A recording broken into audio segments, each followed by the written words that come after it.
बोली बोली मुंडेश्वरी मैया की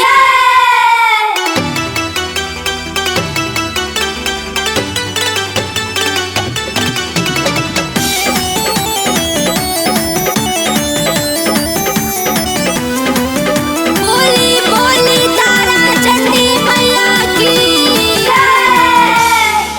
सुना सुना बलम जी मोरे बात हो असो करे के घरे नवरात हो। सुना सुना बलम जी मोर बात हो असो करे के घरे नवरात हो।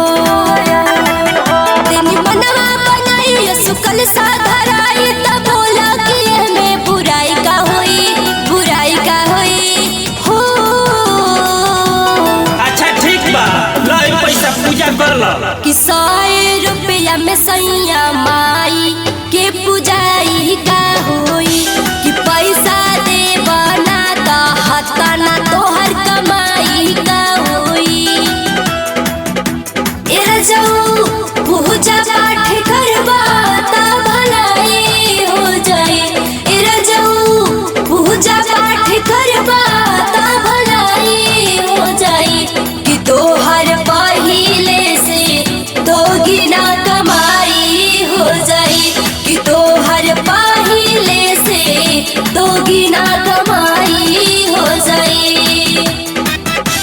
बोली बोली तारा चंडी मैया की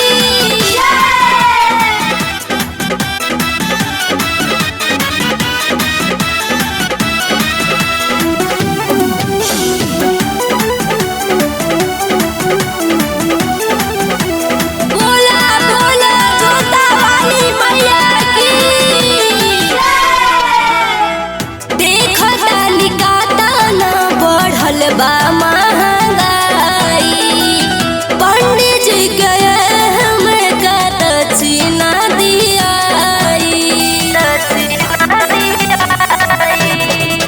देखता निकाता न बढ़ल बा महंगाई पंडित जी गए हमें दक्षिणा दियाई। जब फेरा में पर कैसे आए चुना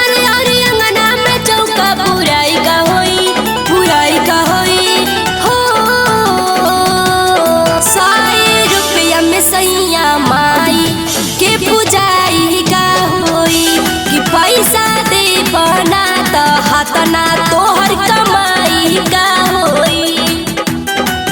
पैसा मांगला पचाल रूस तू कंजूस बड़ा पूजा में रहला जाला खुश तू